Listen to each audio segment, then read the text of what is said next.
Hello everyone. So in this video students we will be discussing important current affairs for 26th of September. Here we will be talking about State Food Safety Index. We will be talking about first of its kind ANAB accredited CSPAI program. Then we will be talking about the unemployment rate. We will be talking about iBus network. They have secured $34 million from IFC. This is a group of World Bank for global expansion. Then we will be talking about S&P's GDP forecast for our India. We will be discussing all these things in detail, so stay tuned till the end. In this video, a total of 15 important current affairs will be discussed. Apart from this, students, if you are new to our channel, do subscribe to us. We are one-stop solution for current affairs. The content that we provide is top-notch and it is uploaded early in the morning at 5 a.m. in the morning. And also share the link of this video with your friends, cousins, relatives, neighbors and let them know about this interesting platform that is Affairs Cloud. Welcome to Affairs Cloud. My name is Vikas Rana. We are one-stop solution for current affairs. You can find our Crack Current Affairs course on our application exclusively for current affairs, where you will be getting daily, weekly and monthly current affairs on regular basis. You can use code VIKAS10 to get additional 10% discount while purchasing the course. This video is available both in English and Hindi. The timestamp for both English and Hindi are mentioned in the description of each video. You can contact us on the number provided or mail provided. Also follow us on Telegram and Instagram, and the link for the same is provided in the description of each video.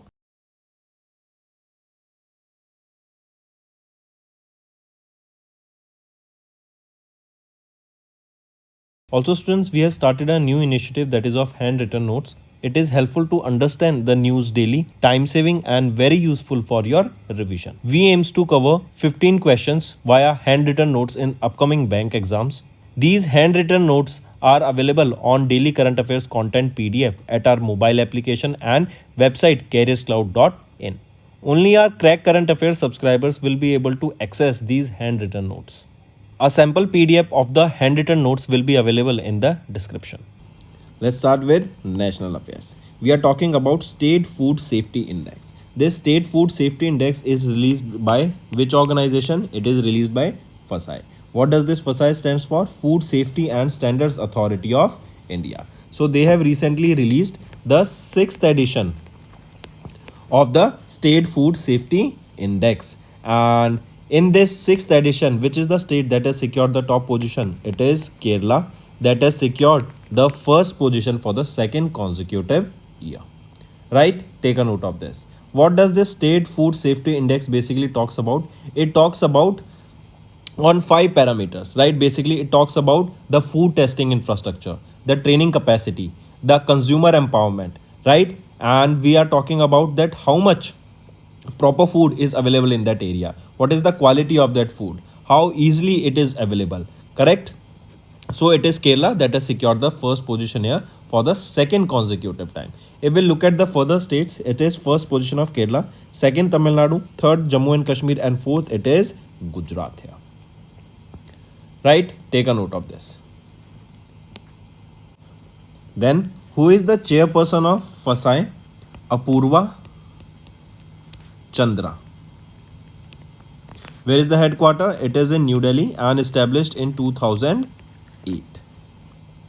Moving on. Next is CERT-In and CISA. They have launched first of its kind ANAB accredited CSPAI program.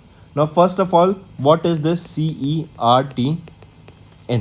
CERT here stands for the Indian Computer Emergency Response Team. Correct? That is Computer Emergency Response Team of our India. Correct? This comes under MEITY, Ministry of Electronics and Information Technology. They have recently partnered with whom? They have partnered with CISA. Right? This is an Information Security Private Limited company. Correct? And together with this partnership, they have launched first of its kind CSPAI program.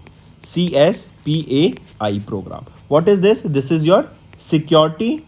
This is your certified security professional for artificial intelligence. I repeat, certified security professional for artificial intelligence. Correct? To basically to enhance the artificial intelligence security and provide certification in the same. This CSPAI program has been launched by CERT-In and CISA with their partnership.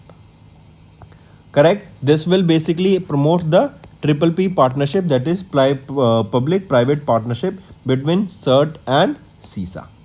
Also, this course, as it is a certification program, this course will feature all the elements of artificial intelligence security, and that will help enriching the skills that will be required to make sure that AI is working properly and it is secure.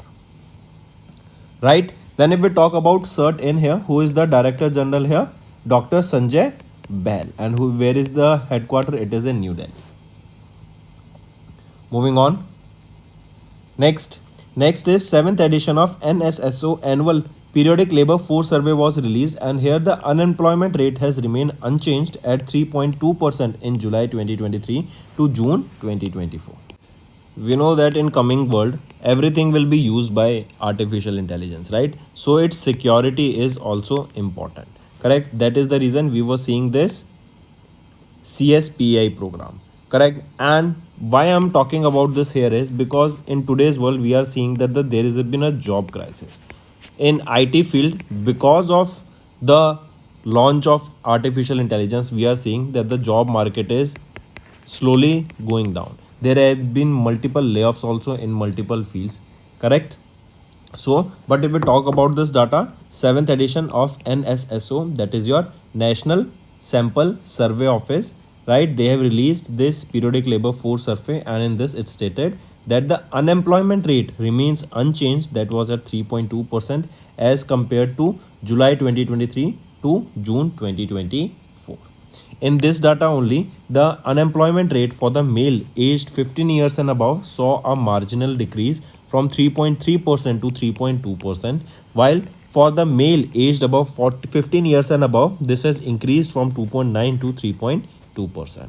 At all India level, the labor force participation rate for persons of 15 years and above has increased from 57.9% to 60.1%. Moving on, next is banking and finance. iBus Network, they have secured $34 million funding from IFC for global expansion. This IFC, this is your International Finance Corporation. This is a member of World Bank Group, right? And here iBus Network, this is a Bengaluru, Karnataka based infrastructure private company. This is a leading digital infrastructure solution provider, and they have secured this 280 crore rupees, that is equal to $34 million from IFC for their global expansion. Right? Take a note of this. Apart from this, with the help of this amount, iBus will scale their operations and they will enter new markets. They will be focusing on building in-house connectivity, and also with the help of the money they can also improve their digital connectivity and also help in India's digital transformation. Next is economy and business. S&P has retained India's growth forecast at 6.8% for FY25. So S&P Global Rating, they have maintained that India's GDP will be at growing at 6.8% for FY25, and they projected it will be growing by 6.9% in FY26. Right? Take a note of this. This is the projection by S&P Global Ratings. Apart from this, if we talk about for the Asia Pacific region, they projected that the growth will be at 4.4% for the year 24, 25, 26 and 27. Also, the inflation is projected to be around 4 to 4.5% in India in FY25 and FY26. Where is the headquarter of this S&P Global Ratings? It is in New York, USA. Next is awards and recognitions. FFI has announced Kiran Rao's Lapata Ladies as India's official entry to Oscars 2025. FFI, that is your Film Federation of India, they have announced Kiran Rao's directed film Lapata Ladies. This is the name of the film that has been now the official entry of India to Oscars 2025. Right? These Oscars 2025, they are the 97th Academy Award, that is Oscars 2025.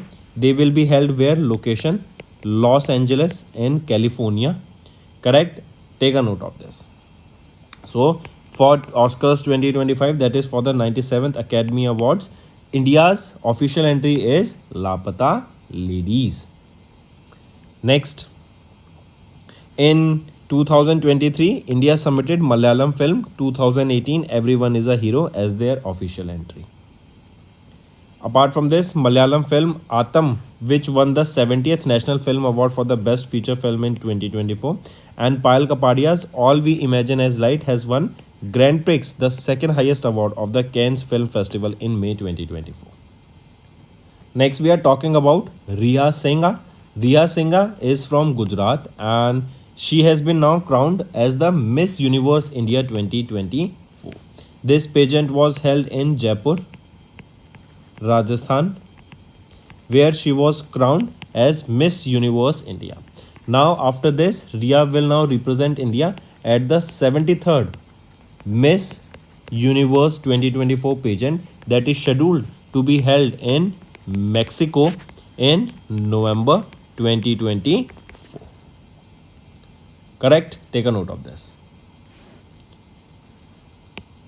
One more thing, remember here, the most recent Miss Universe was from India. That was Harnaz Sandhu. She was from Punjab and she is the third on the Miss Universe from India list to win the contest and was crowned Miss Universe in 2021. Also, Shushmita Sen, she became the first Miss Universe from India. She was crowned in 1994. Next is appointments and resignation. ACC has approved various appointments of IPS officers. Alok Ranjan and Amit Garg has been appointed as the director of NCRB and SVP NPA. We will be discussing them here. First, let's see that ACC has approved the appointment of senior IPS officer Alok Ranjan. Alok Ranjan. He has been now appointed as the director of National Crime Records Bureau. First. Second, remember, we are talking about Amit Garg. Amit Garg has been appointed as the director of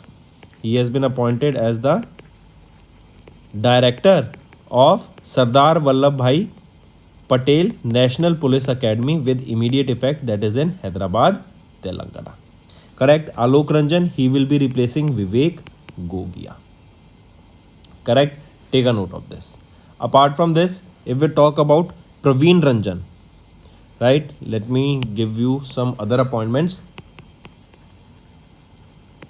Praveen Ranjan, he has been appointed as the Special Director General of CISF. First appointment. Second appointment is Vitul Kumar. If we talk about Vitul Kumar, he has also been appointed as the Special Director General of CRPF. Then third appointment is of R. Prasad Meena. R. Prasad Meena has been appointed as the Special Director General of Border Security Force. So Praveen Ranjan, Special Director General of CISF, Vitul Kumar, Special Director General of CRPF, and R. Prasad Meena, the Special Director General of BSF.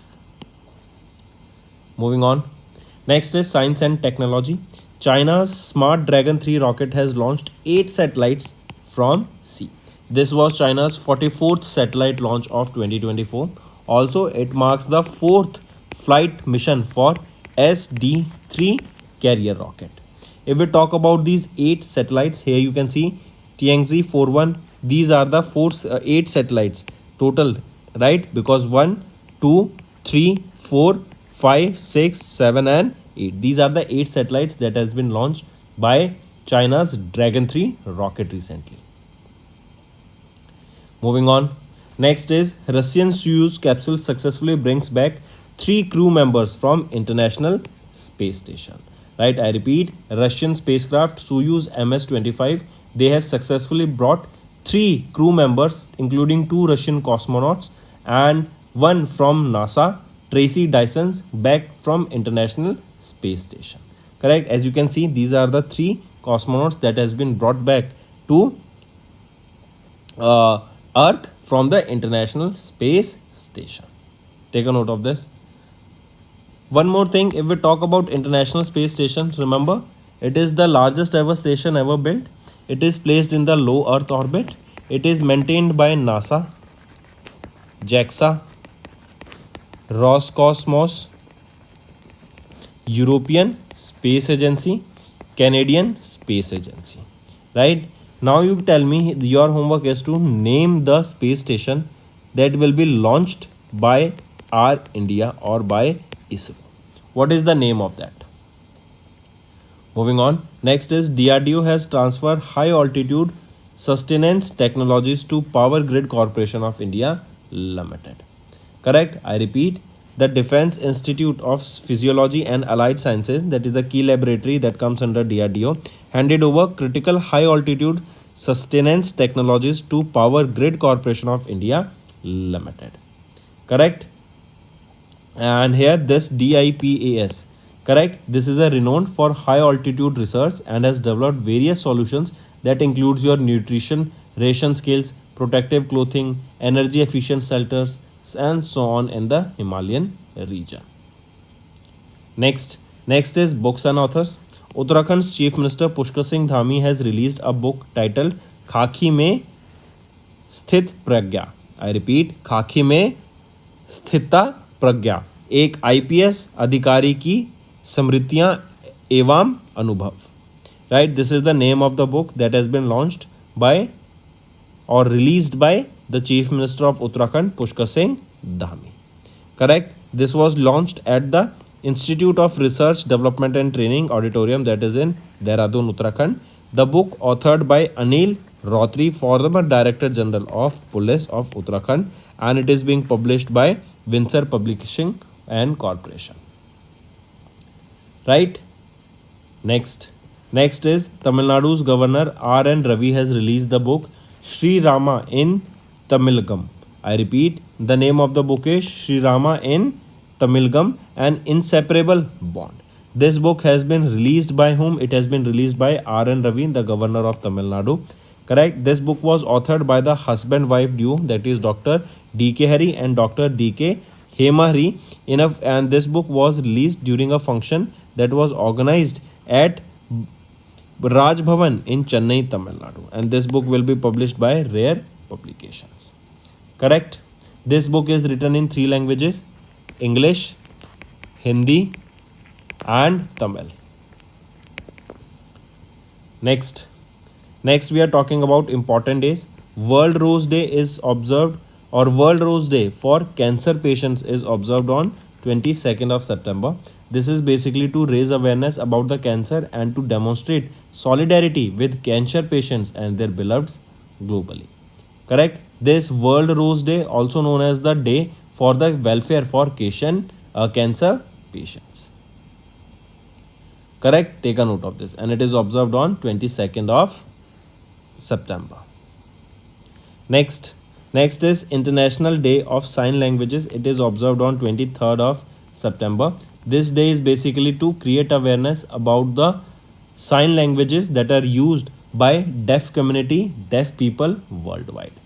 This day is basically, or we can say the theme for this day is sign up for sign language rights. Right, this is the theme here.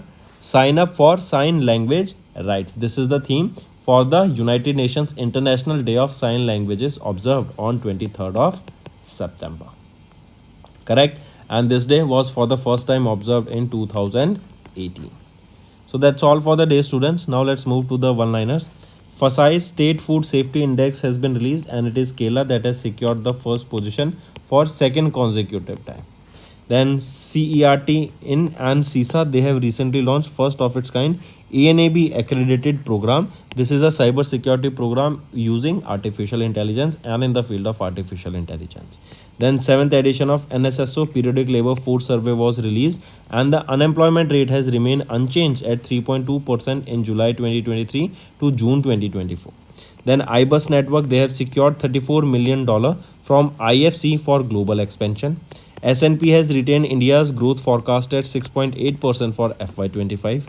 FFI, they have announced Kiran Rao's Lapata Ladies. This is the name of the movie that has been selected as the India's official entry to Oscars 2025. Then Gujarat's Riha Singha, she has been crowned as Miss Universe India 2024. The pageant was held in Jaipur. Then ACC has approved various appointments of IPS officers, that is Alok Ranjan and Amit Garg has been appointed as the directors of NCRB and SVPNPA. Then China's Smart Dragon 3, that is SD3 rocket has launched 8 satellites from sea. Russia's Soyuz capsule has successfully brought back 3 crew members from International Space Station. Then DRDO transfers high altitude sustenance technologies to Power Grid Corporations of India Limited. Next is Uttarakhand's Chief Minister Pushkar Singh Dhami has released a book titled Khaki Mein Sthit Pragya.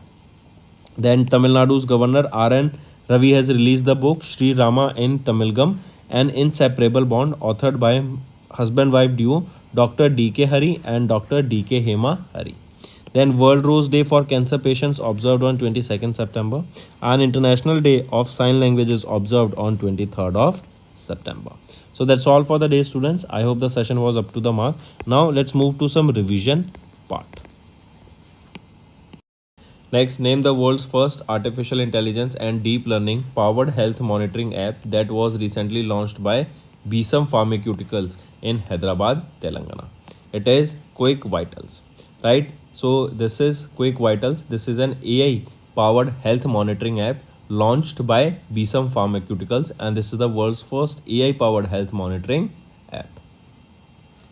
Next, which ministry has recently released Bio E3 Policy 2024? It has been released by Ministry of Science and Technology. It highlights 6 schemes such as your bio-based chemicals and enzymes, functional foods and smart chain proteins, carbon capture utilization, futuristic marine and space research, and so on. And this policy will foster high performance biomanufacturing in India, and India's bioeconomy increased from $10 billion in 2014 to over $130 billion in 2024. So almost 13 times increase we are seeing here, and it is projected to reach $300 billion by the year 2030. Next, which country has recently signed an MOU with the Comptroller and Auditor General of India to enhance bilateral cooperation and exchange expertise in the field of public sector auditing? It is Saudi Arabia, right? So Saudi Arabia has signed a MOU with Comptroller and Auditor General of India to enhance bilateral cooperation and exchange expertise in the field of public sector auditing. And who is our Comptroller and Auditor General of India? Girish Chandra Murmu. Next, which bank recently launched Giga, that is a comprehensive financial suite designed specifically for gig workers and freelancers? So Giga, this was developed by or launched by HDFC Bank, right? This Giga, this is a business debit card that will provide accelerated cashback and personal accident death cover of up to 10 lakh rupees.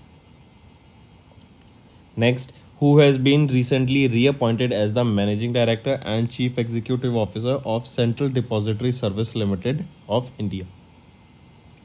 Nehal Vora, appointed as MD and CEO of CDSL.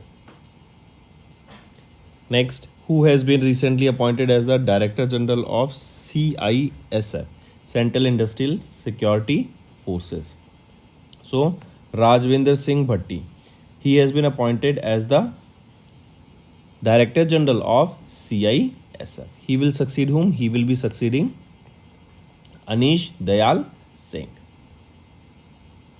Next, which airline has recently received foreign direct investment approval from Government of India for the proposed merger of Vistara with Air India Limited? It is Singapore Airlines, right? Singapore Airlines received the approval from Government of India for foreign direct investment with Air India Limited, and once completed, this merger will be one of the world's largest airline group. Also, the flight code for Vistara will change from UK to AI. Next, Name India's first indigenously developed pollution control vessel of Indian Coast Guard that recently launched at the event that was held in Goa Shipyard Limited. So, what is the name of that pollution control vessel? It is Samudra Pratap. Right? This is the first indigenously built PCV. Apart from this, this was the first. If we are talking about the second, it is GSL Yard 1267. Right, take a note of this. And this Samudra Pratap, it will be dealing with oil spills. And Yard 1267, this will be dealing with the maritime environment, pollution in the maritime environment.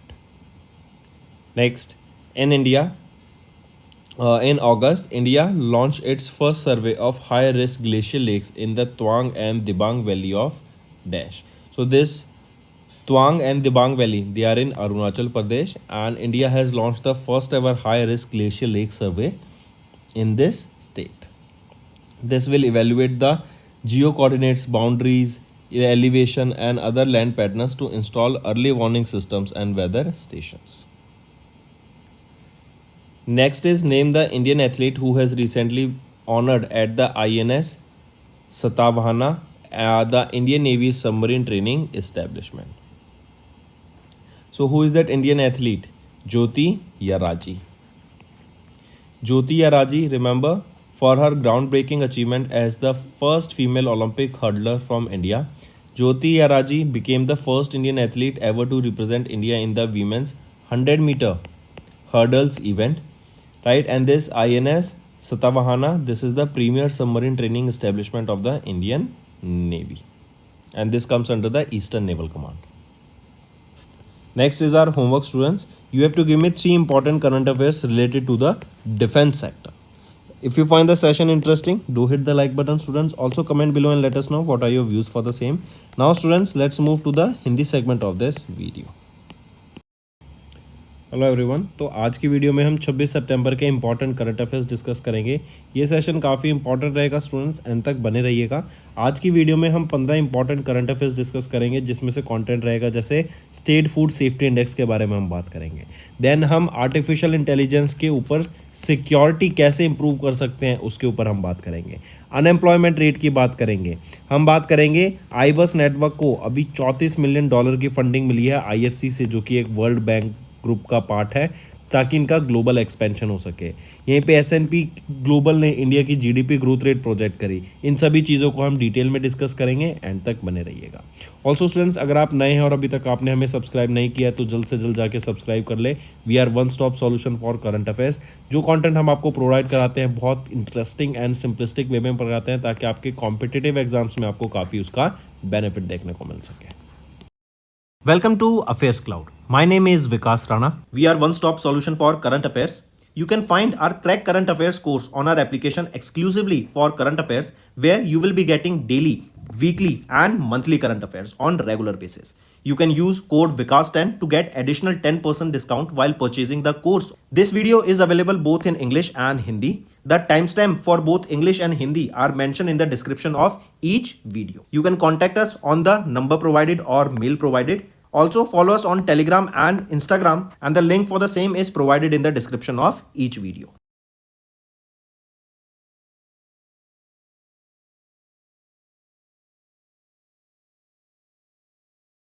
Also students, we have started a new initiative that is of handwritten notes. It is helpful to understand the news daily, time saving and very useful for your revision. We aims to cover 15 questions via handwritten notes in upcoming bank exams. These handwritten notes are available on daily current affairs content PDF at our mobile application and website careerscloud.in. Only our Crack Current Affairs subscribers will be able to access these handwritten notes.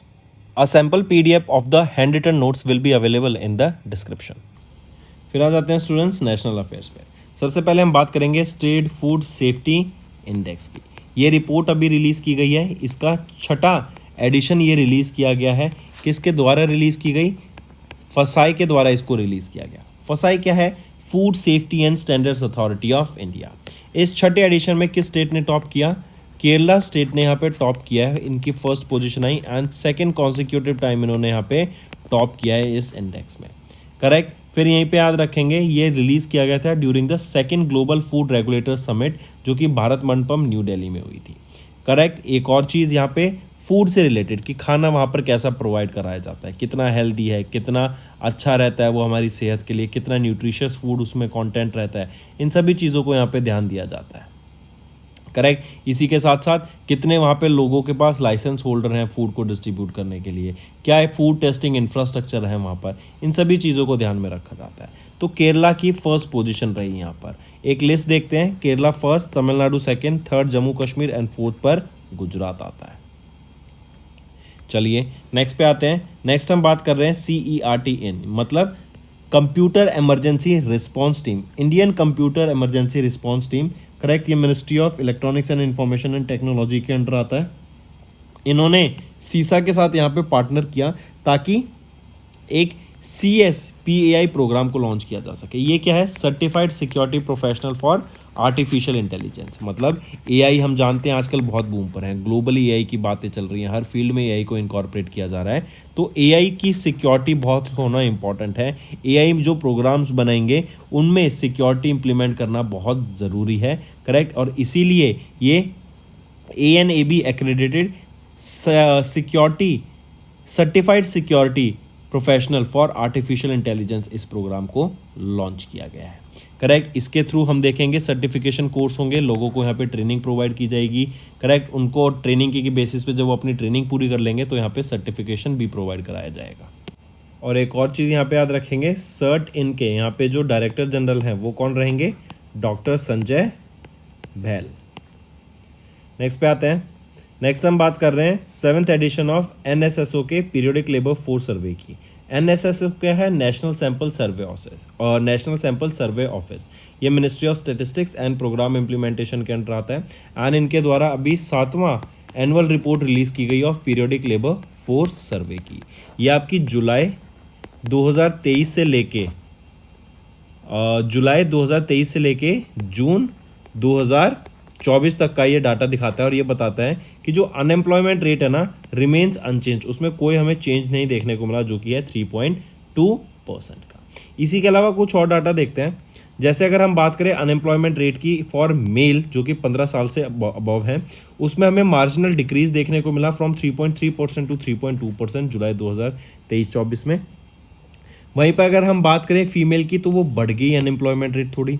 All India level पे बात करें labour force participation rate की तो हमें देखने को मिला है एक increase from 57.9% to 60.1%।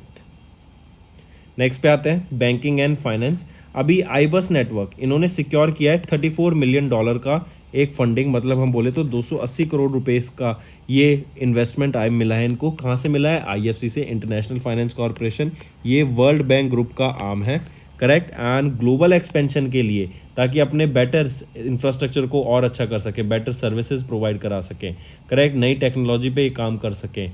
Correct. Experts को हायर किया जा सके, बेटर इंफ्रास्ट्रक्चर सेटअप कर सकें, इसीलिए इसको यहाँ पे ये फंडिंग प्रोवाइड करी। एंड यहाँ पे अगर हम बात करें इंडिया में भी जो डिजिटल इंफ्रास्ट्रक्चर है उसको और बेटर करने के लिए, डिजिटल ट्रांसफॉर्मेशन लाने के लिए ये पैसा प्रोवाइड कराया गया है। नेक्स्ट पे आते हैं।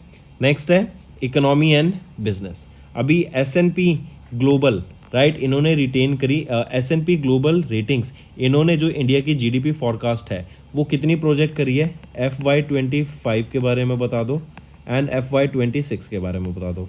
FY25 के लिए प्रोजेक्ट कर रहे हैं इंडिया 6.8% से ग्रो करेगा, एंड फॉर FY26 ये प्रोजेक्ट कर रहे हैं इंडिया 6.9% से ग्रो करेगा। यहीं पे एक और चीज़ याद रखेंगे, अगर हम बात कर रहे हैं इन्फ्लेशन की तो ये प्रोजेक्ट कर रहे हैं कि इन्फ्लेशन 4 से 4.5% की रेंज में रहेगा, राइट, ±1%। वो तो किसी भी रीज़न से, जैसे ग्लोबल सिचुएशन कोई भी ख़राब होती है तो वो चेंज हो सकता है। करेक्ट। एंड इवन RBI का जो डाटा होता है ना, RBI जो प्रोजेक्शन करती है वो 4% इन्फ्लेशन तक रखने की बात करती है। तो ये S&P ग्लोबल रेटिंग्स के द्वारा डाटा प्रोजेक्ट करा गया। यहीं पे अगर बात करें इनका हेडक्वार्टर कहाँ पर है? न्यूयॉर्क USA में। नेक्स्ट पे आते हैं। नेक्स्ट हम बात कर रहे हैं अवार्ड्स एंड रिकग्निशंस की। FFI क्या है? Film federation of India. इन्होंने अनाउंस किया किरण राव की movie Laapataa ladies as India's official entry to Oscars 2025। तो लापता लेडीज इंडिया की ऑफिशियल एंट्री है ऑस्कर 2025 की।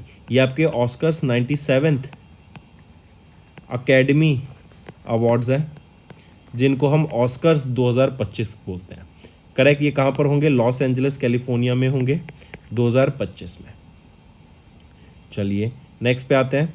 नेक्स्ट है, एक और चीज़ यहाँ पे याद रखेंगे, मलयालम फिल्म आतम, इन्होंने 70th नेशनल फिल्म अवार्ड को जीता था फॉर बेस्ट फीचर फिल्म 2024 अगस्त में। एंड पायल कपाड़िया की all we imagine as light, इन्होंने जीता grand prix the second highest award of the Cannes film festival मई 2024 में। फिर इसके बाद हम बात करेंगे मिस यूनिवर्स इंडिया की।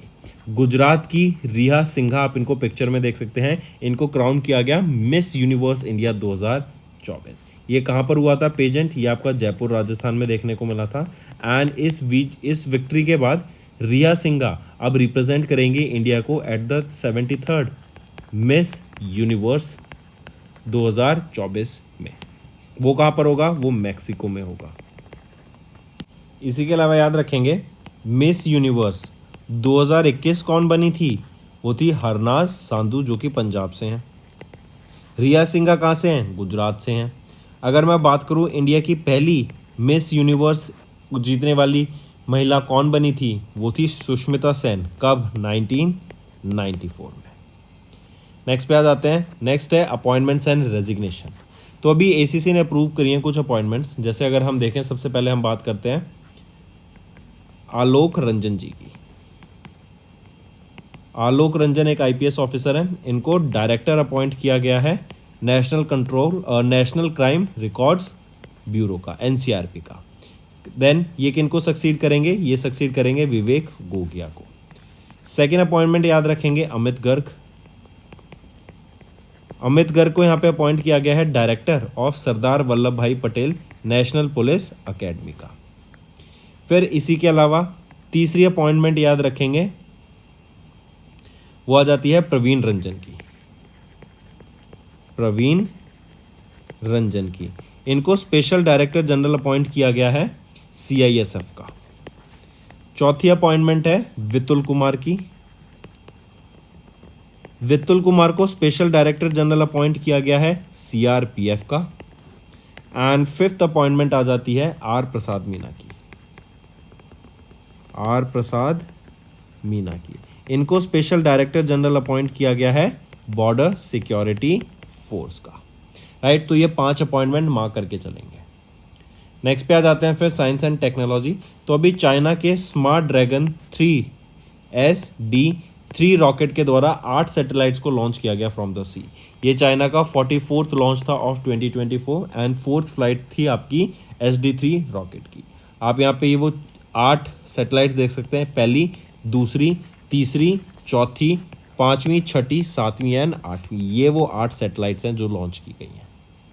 नेक्स्ट पे आ जाते हैं फिर अभी रशियन सोयूज कैप्सूल के मदद से 3 क्रू मेंबर्स को वापस लाया गया from international space station. 2 Russian cosmonaut हैं एंड एक ट्रेसी डायसन, ये आपकी हैं फ्रॉम नासा।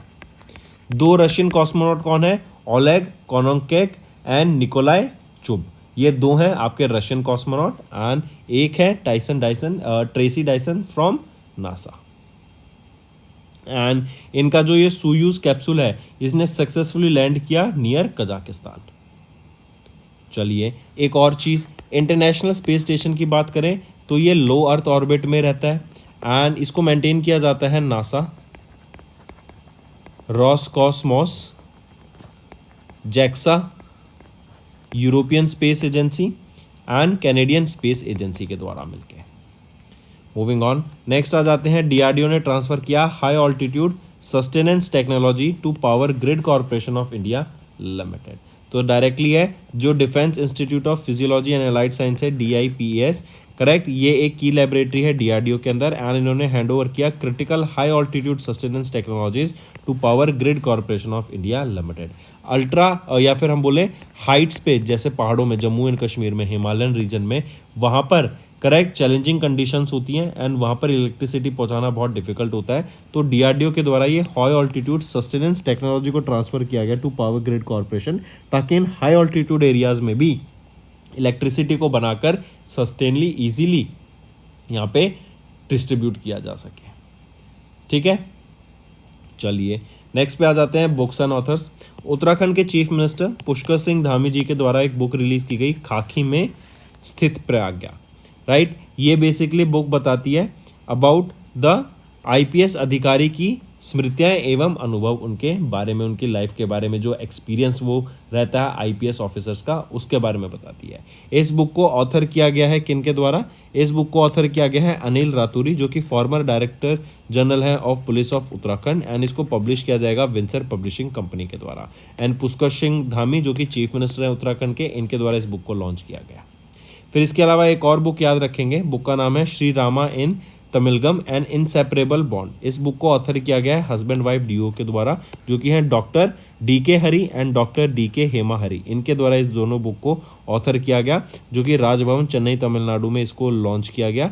एंड इस बुक को रेयर पब्लिकेशंस के द्वारा पब्लिश किया जाएगा। एंड इस बुक को लॉन्च रिलीज किसके द्वारा किया गया है? RN रवि, जो कि गवर्नर हैं तमिलनाडु के। इस बुक को 3 लैंग्वेजेस में लिखा गया है, English, Hindi and Tamil. Next आ जाते हैं फिर important days, world roses day. Right, या वर्ल्ड रोज डे, ये ऑब्जर्व किया जाता है 22 सितंबर को, एंड ये कैंसर पेशेंट्स के लिए डे ऑब्जर्व किया जाता है, बेसिकली अवेयरनेस क्रिएट कराने के लिए कैंसर ग्लोबली, ये कितनी बड़ी डिजीज़ है, कितना इससे इम्पैक्ट पड़ता है लोगों की लाइफ में, इसके क्योर्स के बारे में एंड एवरीथिंग। करेक्ट, तो world rose day for cancer patients 2024 में 22 सितंबर को ये ऑब्जर्व किया गया। इसके बाद आ जाते हैं international day of sign languages. ये 23 सितंबर को ये डे ऑब्जर्व किया जाता है ग्लोबली, एंड बेसिकली जो डेफ लोग होते हैं, जो सुन नहीं सकते, वो एक दूसरे के साथ साइन लैंग्वेज में कम्युनिकेट करते हैं। राइट, एंड इसी को ऑनर करने के लिए डे ऑब्जर्व किया जाता है। इसकी एक थीम याद रखेंगे, sign up for sign language rights. I repeat, sign up for sign language rights, ये आपकी थीम रहेगी for international day of sign languages, जो कि 23 सितंबर को ऑब्जर्व किया जाता है।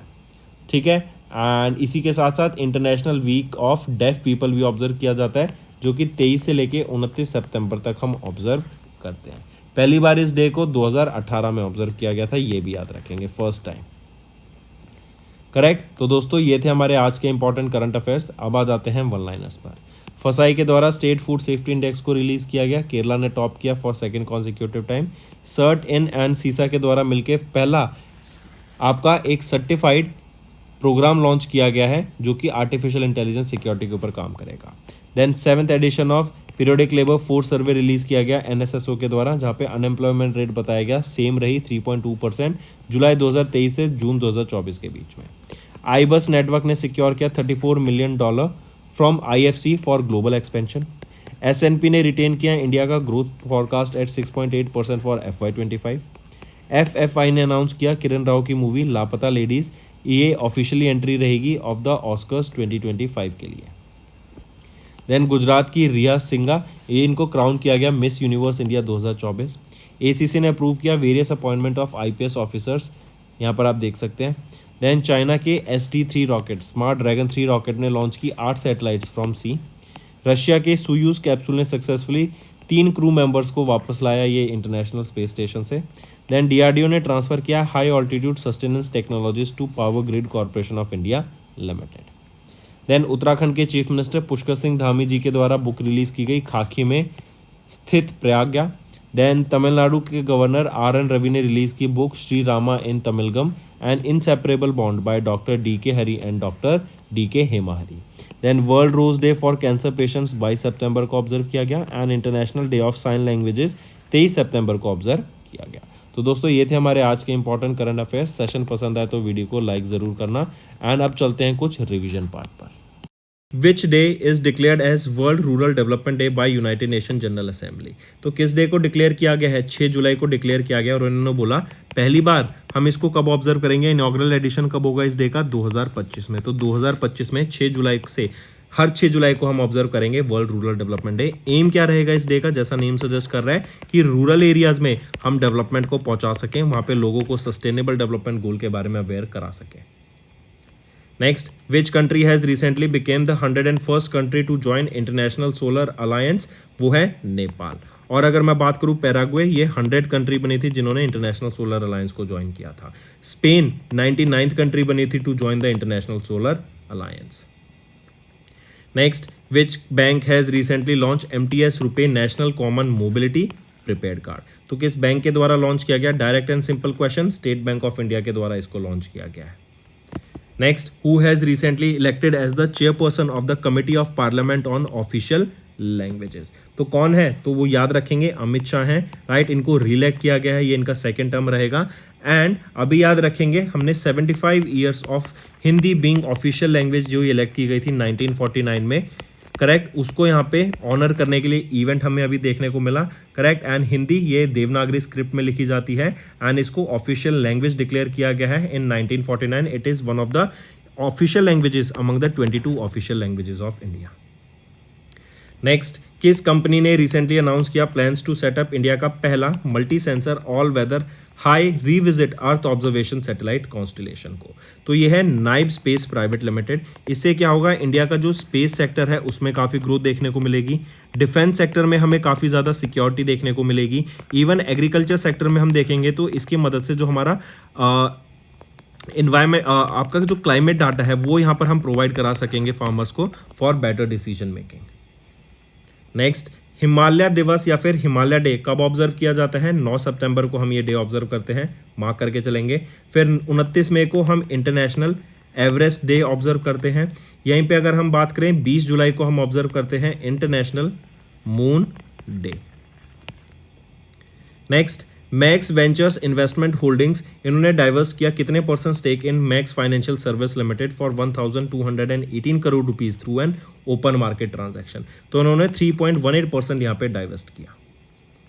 Next, union ministry of finance ने रिसेंटली अप्रूव किया proposal of Punjab national bank and bank of Maharashtra to together कितना रेज कर सकें through qualified institutional placement in 24-25, तो 10,000 करोड़ यहाँ पे रेज करने की इनके द्वारा बात की गई।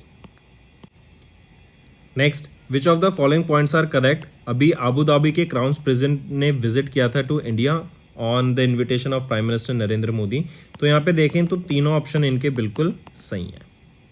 नेक्स्ट आ जाते हैं, in which city ministry of steel has recently hosted the event title greening steel pathway to sustainability, तो किस सिटी में मिनिस्ट्री ऑफ स्टील ने ये होस्ट किया? तो सबसे पहले याद रखेंगे ग्रीनिंग स्टील क्या है कि हम ग्रीन स्टील को प्रोड्यूस करें, मतलब स्टील की प्रोडक्शन में जो हम एनर्जी यूज कर रहे हैं, जो पावर यूज कर रहे हैं वो रिन्यूएबल सोर्स ऑफ एनर्जी से आए, वो ग्रीन एनर्जी होनी चाहिए, राइट। इसके लिए मार्केट्स में इंसेंटिव्स यहाँ पे प्रोवाइड किए जाएंगे कि मार्केट्स में जो भी मैन्युफैक्चरर्स हैं अगर वो ग्रीन स्टील बनाएंगे उनको इंसेंटिव्स मिलेंगे।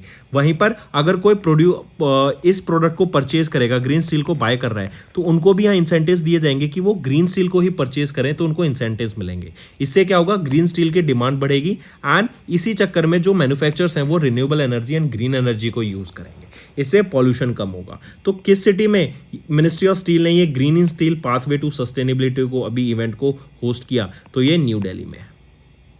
नेक्स्ट है, which ministry has notified certain provisions of the competition amendment act 2023 to restructure the merger control regime with effect from 10 सितंबर, तो किस मिनिस्ट्री के द्वारा किया गया? ये है मिनिस्ट्री ऑफ कॉर्पोरेट अफेयर्स के द्वारा। यहीं पे हम देखेंगे जो रेगुलेशंस आई हैं वो क्या है, बेसिकली सीसीआई ने बोला कि सीसीआई का अप्रूवल, या किस मिनिस्ट्री ऑफ कॉर्पोरेट अफेयर्स ने बोला कंपनीज को सीसीआई का अप्रूवल लेना पड़ेगा अगर 2000 करोड़ से ज़्यादा की डील हो रही है, मर्जर डील हो रही है, एक्विजिशन डील हो रही है, एंड अगर 450 करोड़ की डील हो रही है इसकी कम, या फिर 1250 करोड़ रुपए का टर्नओवर है या इससे कम है, तो यहाँ पे सीसीआई का अप्रूवल लेना जरूरी नहीं है इस केस में, लेकिन 2000 से ऊपर के केस में सीसीआई का अप्रूवल लेना जरूरी है।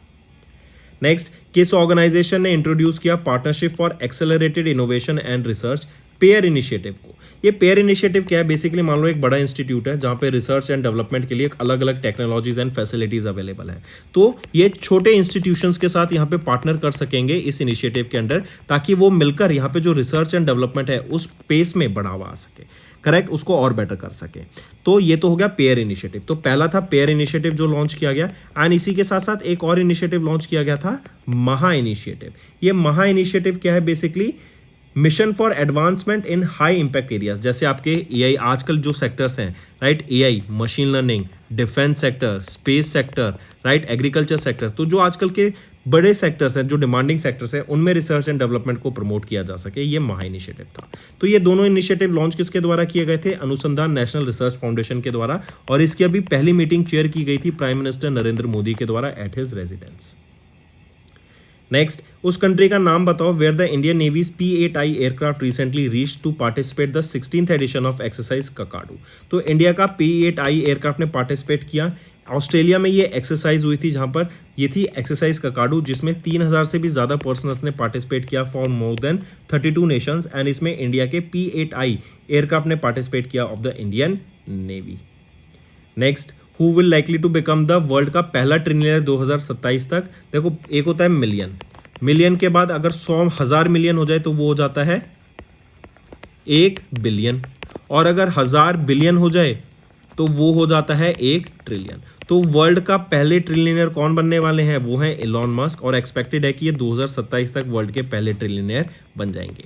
ये अपनी नेटवर्थ को 116% से सालाना ग्रो कर रहे हैं, मतलब 116% या 110% बोले, 110% से अपनी एनुअल नेटवर्थ को हर साल बढ़ाते हैं। तो ये है इलॉन मस्क, करेक्ट। ये तो है पहले। दूसरे पोजीशन पे आ जाते हैं इंडिया के गौतम अडानी। ये भी एक्सपेक्टेड है कि 2028 तक ये भी वर्ल्ड के सेकंड ट्रिलियनर बन जाएंगे। ये अपनी नेटवर्थ को 126% से सालाना ग्रो कर रहे हैं। Next, who is set to be reelected as the president of FIH for a second term.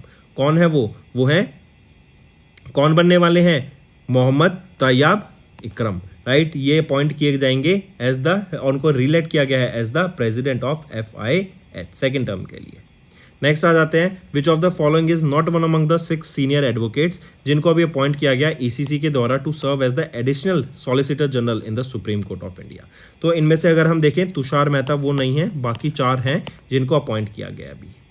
Next आ जाते हैं, उन इंग्लैंड के क्रिकेटर का नाम बताओ जिन्होंने अनाउंसमेंट कर दी रिटायरमेंट फ्रॉम इंटरनेशनल क्रिकेट। ये है मोइन अली। ये किसके लिए खेलते थे, इंग्लैंड क्रिकेट टीम के लिए खेलते थे, उन्होंने रिटायरमेंट ले ली अभी।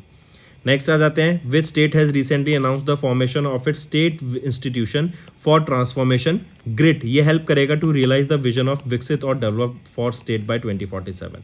तो देखो, गुजरात का है ये GRIT, जो कि है Gujarat state institution for transformation. Gujarat state को डेवलप स्टेट बनाने की यहाँ पे बात की गई है, एंड 2047 तक गुजरात को डेवलप स्टेट बनाने की बात की जाएगी ग्रिट के अंडर, करेक्ट। काफी सारे प्रोजेक्ट्स आएंगे। इवन अगर आप देखेंगे, गुजरात को हम सेमीकंडक्टर मैन्युफैक्चरिंग हब के नाम से भी जानते हैं। Next, which company has recently announced a collaboration with international business machines IBM to design advance processors, जिसका focus innovation, functionality and performance पे रहेगा, करेक्ट। तो किस कंपनी ने अनाउंस किया कोलैबोरेशन IBM के साथ, क्या नाम है उस कंपनी का, वो है L&T सेमीकंडक्टर टेक्नोलॉजीज। नेक्स्ट, उस अवार्ड का नाम बताओ जो कि प्रेजेंट किया गया प्रेसिडेंट द्रौपदी मुर्मू मैम के द्वारा to 50 nurses and midwifes at an event जो राष्ट्रपति भवन में हुआ। तो नर्सेज को कौन सा अवार्ड दिया जाता है, national Florence Nightingale award, right. ये एक ब्रिटिश नर्स थी, करेक्ट। इन्होंने जो सोशल वर्क करा है उसको ऑनर करने के लिए इनके बर्थ एनिवर्सरी पर यह अवार्ड दिया जाता है, एंड अभी 15 नर्सेज को यहाँ पे सम्मानित किया गया था इस अवार्ड से। Next, name the missile. उस मिसाइल का नाम बताओ जो इंडियन नेवी एंड DRDO के द्वारा सक्सेसफुली टेस्ट की गई from launch pad of integrated test in Chandipur off the coast of Odisha. उस मिसाइल का क्या नाम रहेगा, वो है vertical launch short range surface to air missile. Next, India ने अभी कितने मेडल जीते पेरिस 2024 के पैरालंपिक गेम्स में, एंड इंडिया की मेडल टैली में रैंक रही 18। तो इंडिया ने 29 मेडल जीते, एंड इंडिया की अगर हम मेडल टैली की बात करें तो इंडिया 18th पोजीशन पे आता है। फर्स्ट पोजीशन पे कौन सी कंट्री आता है, वो है China. Next, Olympic council of Asia, इन्होंने इंक्लूड करा योगासना इवेंट को as a demonstration sport in 2026 के एशियन गेम्स में, जो कहां पर होगा, ये नगोया जापान में होगा, राइट। 2026 में होगा, एंड यहां पर कौन सा स्पोर्ट ऐड करा गया एज अ डेमोन्स्ट्रेशन स्पोर्ट, वो है योगासना। अगर मैं इंटरनेशनल योगा डे की बात करूं, कब ऑब्जर्व किया जाता है इंटरनेशनल योगा डे, तो 21 जून को हम ऑब्जर्व करते हैं इंटरनेशनल योगा डे। नेक्स्ट, किस हाउसिंग कंपनी का अभी आईपीओ लॉन्च हुआ था? वो था आपका बजाज हाउसिंग फाइनेंस लिमिटेड। 116% के प्रीमियम पे ये लॉन्च हुआ है, यहाँ पर लिस्ट हुआ, एंड पिछले 2 दिन से ये 10% का अपर सर्किट भी लगा रहा है। नेक्स्ट, किस सिटी ने होस्ट किया second edition of international conference on green hydrogen सितंबर 2024 में? तो ये इंडिया में ही, न्यू दिल्ली में ही होस्ट किया गया, एंड ग्रीन हाइड्रोजन को प्रमोट करने के लिए इसको लॉन्च किया गया था, एंड इंडिया में ग्रीन हाइड्रोजन की जो प्रोडक्शन है उसको हम बढ़ावा दे सकें, इसलिए इसको लॉन्च किया गया। नेक्स्ट, इन विच ईयर प्रधानमंत्री मत्स्य संपदा योजना को लॉन्च किया गया था? 2020 में इसको लॉन्च किया गया था, और इस साल 2024 में हमने इसका 4th एडिशन अभी ऑब्जर्व किया, 4th एनिवर्सरी। करेक्ट। इसके दौरान हमने कई सारे इनिशिएटिव्स देखे। करेक्ट। इवन इसका जो एम था वो था कि जो फिशरी सेक्टर है ना उसको हम ग्रो कर सके, हमारी जो ब्लू इकोनॉमी है हम उसको कैसे बढ़ावा दे सके। ठीक। Next, in September second Asia Pacific ministerial conference हुई सिविल एविएशन पर। ये कहाँ पर हुई थी? तो ये हमें देखने को मिली थी न्यू दिल्ली में ही। एंड इसी के साथ साथ याद रखेंगे इसके दौरान एक डिक्लेरेशन साइन किया गया था, ये बहुत इंपॉर्टेंट है, दिल्ली डिक्लेरेशन। ये दिल्ली डिक्लेरेशन क्या है? बेसिकली एशिया पैसिफिक रीजन में जो कंट्रीज हैं वो अपने सिविल एविएशन सेक्टर को ग्रो करेंगी। करेक्ट। एंड उस सिविल एविएशन सेक्टर को सस्टेनेबली ग्रो किया जाएगा, सस्टेनेबल डेवलपमेंट गोल्स को फॉलो किया जाएगा। तो आई रिपीट, ये दिल्ली डिक्लेरेशन क्या है कि एशिया पैसिफिक रीजन में जो कंट्रीज हैं वो यहाँ पे अपने सिविल एविएशन सेक्टर को सस्टेनेबली ग्रो करेंगे using renewable sources of energy and green energy. And कहाँ की कंट्रीज? एशिया पैसिफिक रीजन की। तो ये था आपका दिल्ली डिक्लेरेशन, एंड ये second Asia Pacific ministerial conference of civil aviation के दौरान इसको साइन किया गया था। नेक्स्ट आ जाते हैं होमवर्क सेक्शन फ्रेंड्स। आपको 3 करंट अफेयर्स देने हैं related to defence current affairs for the past 3 months. Session पसंद आए तो वीडियो को लाइक करना एंड कमेंट करके जरूर बताना आपके क्या व्यूज रहेंगे स्टूडेंट। एंड अगर आप नए जुड़े हमारे साथ और अभी तक सब्सक्राइब नहीं किया है तो जल्द से जल्द जाके सब्सक्राइब कर लीजिए। We are one stop solution for current affairs.